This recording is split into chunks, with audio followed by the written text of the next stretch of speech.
एक बार की बात है, जंगल में एक बहुत सर्द रात आई। पेड़ों की शाखें जोर जोर से हिल रही थीं। रानू चिड़िया अपने बच्चों कूकू और गुड़िया के साथ अपने छोटे से घोंसले में बैठी थी।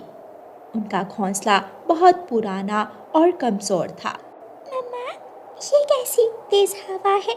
मुझे बहुत डर लग रहा है।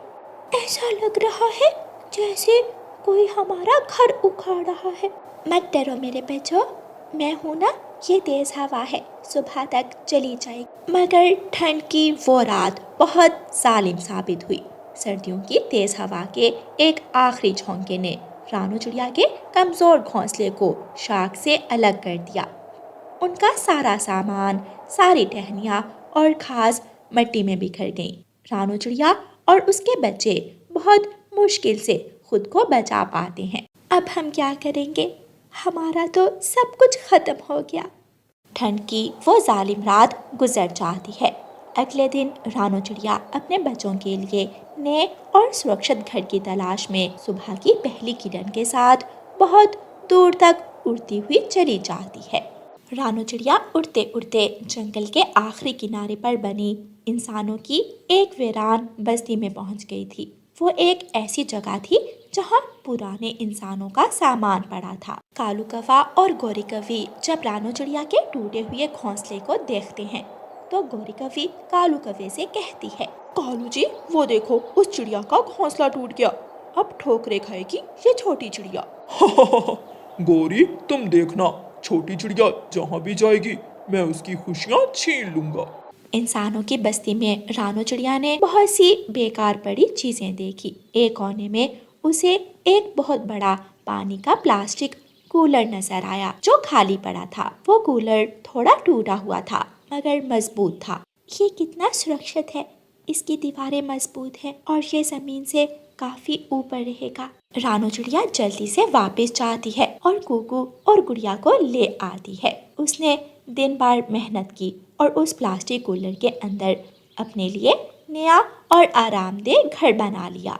रानू चिड़िया अपने बच्चों को लेकर कूलर के नए घर में चली जाती है। बच्चे पहली बार सख्त दीवारों वाले घर में खुद को गर्म और सुरक्षित महसूस करके खुश हो रहे थे। मम्मा, ये कितनी अच्छी जगह है, हवा भी नहीं आ रही। हम यहाँ आराम से रहेंगे।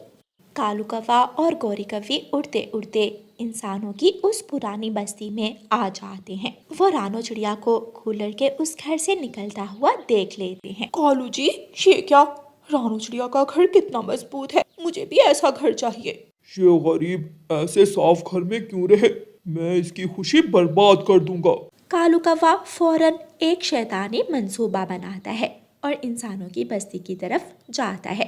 कालू कौवा एक शराबी इंसान के पास जाता है और उसे कहता है, इंसान सुनो, तुम्हारा पानी का कूलर जो तुम भूल गए थे वो तुम्हारी बस्ती में पड़ा है और रानू चिड़िया ने उसमें अपना घर बना लिया है। क्या?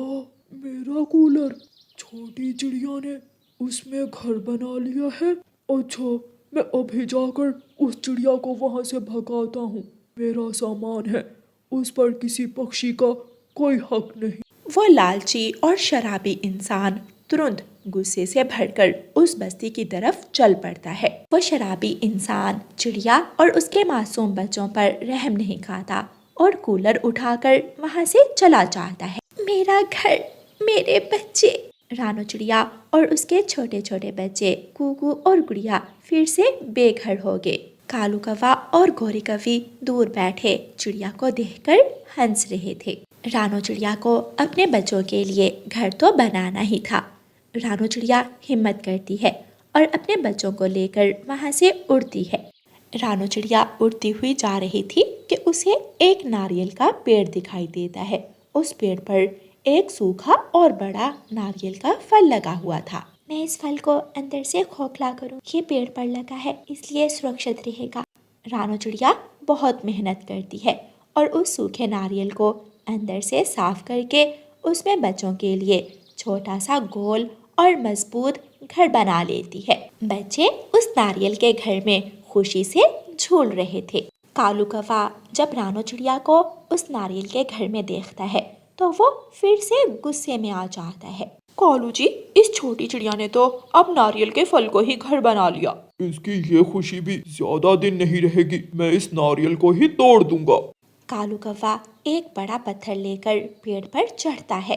वो जानता था कि उस नारियल के घर को तोड़ने के लिए बहुत ज्यादा ताकत की जरूरत होगी। गोरी, तुम जरा पीछे हट जाओ, मैं ये नारियल का घर तोड़ दूंगा। कालू कौवा बार बार उस मजबूत नारियल के घर पर पत्थर मारता है। चिड़िया और उसके बच्चे नारियल के घर में आराम से सो रहे थे। आखिर कालू कौवे का निशाना कामयाब हुआ। नारियल का खोल जमीन पर गिरकर 2 टुकड़े हो गया। गुड़िया और कुकू डर जाते हैं। मम्मा हम गिर गए, मम्मा हम गिर गए। खुशकिस्मती से वो सब सुरक्षित थे, मगर वो फिर से बेघर हो गए। रानो चिड़िया अब बहुत ज़्यादा मायूस हो चुकी थी।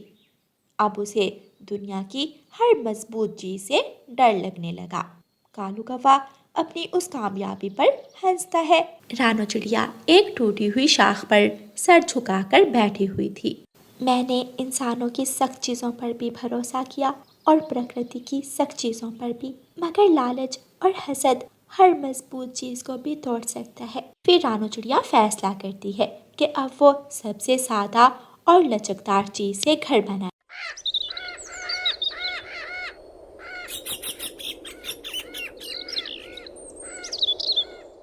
रानो चिड़िया केले के पेड़ के पास जाती है। मैं केले के बड़े बड़े पत्तों से घर बनाऊंगी। ये लचकदार हैं। अगर कोई इन्हें तोड़ना भी चाहेगा तो ये मिट्टी में नहीं गिरेंगे, बल्कि सिर्फ फट जाएंगे।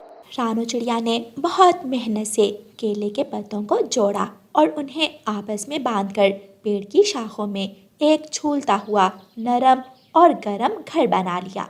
ये घर सादा था, मगर सबसे ज्यादा सुरक्षित था। गुड़िया केले के पत्तों को छूकर देखती है। मम्मा ये घर कितना प्यारा और नरम है, ये सब घरों से ज्यादा अच्छा है। कालू कौवे ने रानो चिड़िया के उस नए घर को देखा। उसने गुस्से से एक पत्थर मारा, मगर पत्ते पत्थर से टकराकर सिर्फ थोड़े से हिल जाते। वो टूटते नहीं हैं और ना ही गिरते हैं। कालू कौवा बार बार ऐसा करता है, फिर वो थक जाता है। उफ, ये तो टूटता ही नहीं। रानो चिड़िया ने अपने केले के पत्तों वाले घर में अपने बच्चों को प्यार से देखा।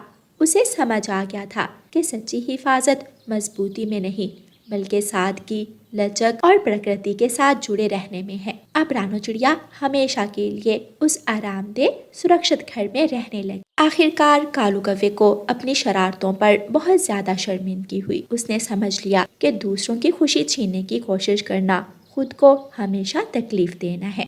इस तरह रानो चिड़िया की अक्लमंदी ने उसकी गुर्बत और परेशानी को ख़त्म कर दिया और उसने अपने बच्चों के लिए पुरसुकून और मजबूत घर बना लिया। प्यारे दोस्तों, इस कहानी को लाइक, अपने दोस्तों के साथ शेयर और चैनल को सब्सक्राइब करना बिल्कुल मत भूलना। आपका धन्यवाद। रानो चिड़िया की ऐसी कहानियाँ सुनने के लिए YouTube सर्च बार में रानो चिड़िया की कहानी लिखें या फिर ये बटन दबाकर बोलकर कहें रानो चिड़िया की कहानी। अपने तिनकों के घोंसले में चिड़िया अपने 2 अंडों पर बैठी हुई थी। बहुत प्यास लगी हुई है, मन घबरा रहा है, मैं नदी से पानी पी आती हूँ। चिड़िया नदी से पानी पीने चली जाती है। थोड़ी देर बाद एक कौवा उड़ता हुआ उस तरफ आता है और चिड़िया के घोंसले में अंडे देखकर वहाँ आ जाता है। वाह, आज तो दिन ही बन गया, अंडे पीने का मजा ही आ जाएगा, और वो भी 2-2 अंडे। कालू कौवा चिड़िया के दोनों अंडे तोड़ता है और पीकर वहाँ से भाग जाता है। चिड़िया जब नदी से वापस आती है तो पेड़ के नीचे अपने अंडों के खोल देखकर रोने लग जाती है। किसी जालिम ने मेरे दोनों ही अंडे पी लिए हैं। वो बहुत बुरा पक्षी है जिसने मेरे साथ ऐसा किया है। चिड़िया अपनी जगह बदल लेती है और जंगल की दूसरी तरफ जाकर अपना नया घोंसला बना लेती है। इस बार चिड़िया ने फिर से एक अंडा दिया था, लेकिन इस बार चिड़िया अपने अंडे का पहले से भी ज्यादा ध्यान रख रही थी। चिड़िया जब नदी पर पानी पीने जाती तो थोड़ी दूर जाकर कुछ देर के लिए छुपकर देखती है। वाह, वही चिड़िया का अंडा फिर से मिल गया, मजा ही आ जाएगा आज तो। लेकिन इस बार कौवा जैसे ही चिड़िया का अंडा पीने लगता है तो चिड़िया पीछे से आ जाती है। दुष्ट कौवे, भाग जाओ, चले जाओ यहाँ से। तुम ही हो जिसने मेरे 2 अंडे पहले भी पिए हैं। जा रहा हूँ, लेकिन कब तक तुम अपने अंडों को मुझसे बचाओगी? कौवा वहाँ से चला जाता है। शाम के बाद चिड़िया कबूतर के पास जाती है। कबूतर अपने घोंसले में ही बैठा हुआ था। कबूतर भैया, दुष्ट कालू कौवे ने मेरे 2 अंडे पी लिए और आज भी वो मेरा अंडा पीने वाला था। अगर मैं ना आती तो। हम सबको अपने अपने अंडों का ध्यान रखना होगा। कबूतर भैया, हम सब मिलकर उस कौवे को सबक सिखाते हैं ताकि वो आइंदा किसी के साथ ऐसा ना करे। चिड़िया, मेरे अंडे सुरक्षित हैं। जब मेरे साथ कौवा ऐसा करेगा तो देख लेंगे। चिड़िया निराश होकर वहाँ से चली जाती है। चिड़िया बहुत डरी हुई थी। चिड़िया जब भी पानी पीने जाती तो उस कौवे के डर से जल्दी जल्दी घोंसले में वापस आ जाती। एक दिन कौवा बुलबुल के घोंसले में जाता है और बुलबुल का एक अंडा उठाकर खा लेता है। कौवा वहाँ से भाग जाता है। मेरा अंडा किसने उठा लिया? वो बहुत बुरा है, वो बहुत बुरा पक्षी है जिसने मेरे साथ ऐसा किया। थोड़ी देर रोने के बाद बुलबुल चुप कर जाती है। कोई मेरा कुछ नहीं बिगाड़ सकता। मैं ऐसे ही सबके अंडे पी लूंगा। दोपहर के बाद तोता अपने घोंसले से निकलता है और अपना भोजन लेने चला जाता है। तोता अपना अंडा घोंसले में छुपा कर जाता है, लेकिन दुष्ट कालू कौवा घोंसले में से तोते का अंडा ढूंढ लेता है और तोड़कर पी लेता है। कौवा वहाँ से भाग जाता है। कौन है जिसने मेरा अंडा पी लिया? वो बहुत बुरा पक्षी है। चिड़िया वहाँ आ जाती है। तोते, वो कौवा ही है, वो कालू कौवा ही है। कोई मेरी बात नहीं मानता। अगर हम सब ऐसे ही अकेले अकेले उस कौवे से डरते रहे तो वो सबके अंडे पी जाएगा। अब हमें उस कौवे का कुछ करना होगा। तोता और चिड़िया कौवे के पीछे जाते हैं तो कालू कौवा कबूतर के घोंसले के पास बैठा कबूतर के अंडे पीने की तैयारी कर रहा था। रुक जाओ कालू कौवे, अब और ये सब नहीं चलेगा। हम तुम्हारे एक एक जुल्म का हिसाब लेंगे। कबूतर भी वहाँ आ जाता है। कबूतर भैया, अच्छा ही हुआ जो तुम आके अपनी आँखों से देख लो। ये दुष्ट कौवा आज तुम्हारे अंडे पीने वाला था। चले जाओ, तुम सब यहाँ से चले जाओ, वरना मैं बहुत मारूंगा तुम सबको। अब हम अकेले नहीं हैं, हम सब एक साथ हैं, इसलिए हम सब मिलकर तुम्हारा मुकाबला कर सकते हैं। कबूतर आगे बढ़ता है और कौवे पर हमला करता है। कौवा भी लड़ने के लिए तैयार था। चिड़िया और तोता भी मैदान में आ जाते हैं और सब मिलकर कौवे को मारने लगते हैं। कौवा नीचे गिर जाता है और अपनी टांगे ऊपर उठाकर लेट जाता है। जाने दो, मुझे माफ कर दो, मैं चला जाऊंगा, मैं यहाँ से दूर चला जाऊंगा, मेरी जान मत लेना। जाओ, अगर दोबारा तुम हमें इस जंगल में नजर आए तो हम तुम्हें जान से मार देंगे। कौवा रोता हुआ वहाँ से भाग जाता है। सुबह से शाम हो गई थी मगर अभी तक रानो चिड़िया के ढाबे पर कोई भी ग्राहक नहीं आया था। आज का सारा खाना फिर से फेंकना पड़ेगा, कोई ग्राहक आता ही नहीं। मैं बहुत मेहनत से खाना बनाती हूँ, शुद्ध घी और ताज़ा सब्जियाँ इस्तेमाल करती हूँ। कबूतर, ना, उसे चिड़िया के ढाबे से कुछ ना खाना, उसका खाना 1 नंबर बेकार है। मैंने अभी खाया था, जरा भी स्वाद नहीं है चिड़िया के खाने में। गोरी, मुझे तुम पर विश्वास है, अगर तुम कहती हो तो मैं क्यों खाऊंगा चिड़िया के ढाबे से खाना। तोते, चिड़िया का खाना बहुत बेस्वाद है, तुम भूल कर भी चिड़िया के ढाबे से खाना ना खा लेना, बेकार है उसका खाना। कौवे ऐसा क्यों करते थे? वो चिड़िया का ढाबा चलने क्यों नहीं देते थे? क्योंकि वो चिड़िया से हर रोज मुफ्त में खाना जो खाते थे। गौरी और कालू शाम को चिड़िया के ढाबे पर जाते हैं। चिड़िया, क्या आज खाना बिका या नहीं? कोई ग्राहक आया भी है तुम्हारे ढाबे पर, या सुबह से बैठी मक्खियाँ ही मार रही हो? कौवे और गौरी, सुबह से कोई ग्राहक भी नहीं आया, मैं तो फारिग ही बैठी हुई हूँ। तो फिर खाना फेंकने से अच्छा है तुम वो खाना हमें दे दो, हम कल की तरह गरीबों में बांट देंगे। ले जाओ कौवे और कौवी, और ये बचा हुआ खाना जंगल के गरीब पक्षियों में बांट देना। कौवा और कौवी वो खाना लेकर चले जाते हैं। बहुत स्वादिष्ट है कालू, चिड़िया ने तो आलू पालक की भुजिया बहुत ही स्वादिष्ट बनाई है।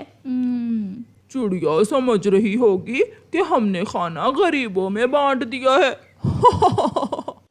कालू, गरीबों में ही तो बांट रहे हैं। एक गरीब मैं और एक तू। हम दो गरीबों से बड़ा गरीब और कौन होगा जंगल में। ऐसे दोनों कौवे मुफ्त का खाना घर बैठकर खाते हैं और चिड़िया का मजाक उड़ाते हैं। दूसरे दिन फिर से ऐसा ही होता है। बुलबुल बुलबुल, मैं अभी अभी चिड़िया के ढाबे से दाल चावल खाने गई थी, मगर उसके दाल चावल तो कोई मुफ्त में भी ना खाए। ऐसे बेस्वाद दाल चावल मैंने कभी नहीं खाए। अच्छा ही हुआ जो तुमने मुझे बता दिया। गोरी, मैं तो कभी भी चिड़िया के ढाबे से दाल चावल नहीं खाऊंगी। और जैसे ही शाम होती है, कौवा और कौवी फिर से चिड़िया से बचे हुए दाल चावल लेने आ जाते हैं। तुम हिम्मत ना हारना चिड़िया, ऐसे ही हर रोज खाना बना लिया करना। देखना, एक ना एक दिन तुम्हारा ये ढाबा अच्छे से चलने लगेगा। गोरी, इसलिए तो मैं अपना नुकसान पर नुकसान किए जा रही हूँ, मगर अब मैं थक गई हूँ। ना जाने कब चलेगा मेरा ये ढाबा। गोरी, जल्दी चलो, गरीब पक्षी हमारा इंतजार कर रहे होंगे। कौवा और कौवी बचा हुआ खाना लेकर वहाँ से चले जाते हैं। आज मैं इन कौवों के पीछे जाकर देखती हूँ कि ये किन गरीब पक्षियों में मेरा बचा हुआ खाना बांटते हैं। ऐसा सोचकर चिड़िया कौवों के पीछे पीछे जाती है। ऐसे दाल चावल तो मेरी माँ बनाया करती थी। बहुत स्वादिष्ट हैं ये दाल चावल। कालू जी, मैंने बुलबुल से कहा कि चिड़िया के दाल चावल खाकर मेरे पेट में दर्द शुरू हो गया, तो बुलबुल बहुत डर गई थी। अच्छा ही है, अगर ऐसे ही चिड़िया का खाना बचता रहेगा तो हम गरीबों का पेट भी भरता रहेगा। चिड़िया खिड़की में बैठी सारी बातें सुन रही थी।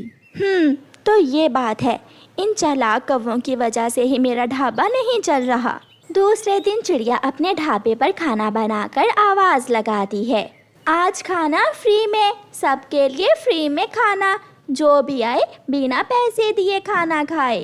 ये सुनते ही वहाँ पक्षियों की भीड़ लगने लगती है। ना लूसी, तुम चिड़िया का बेस्वाद खाना न खाना। गोरी, फ्री में स्वाद कौन मांगता है, मैं तो फ्री में खाना जरूर खाऊंगी। वाह वाह, ऐसा खाना मैंने पहले कभी नहीं खाया। पति जी, सच में गोरी कभी झूठ बोल रही थी, ये खाना तो बहुत स्वादिष्ट है। गोरी झूठी है, दाल चावल बहुत स्वादिष्ट हैं। कौवे झूठे हैं, चिड़िया के हाथ में बहुत स्वाद है। ऐसे उस दिन के बाद से चिड़िया का ढाबा अच्छे से चलने लगता है और कौवों का मुफ्त का खाना बंद हो जाता है।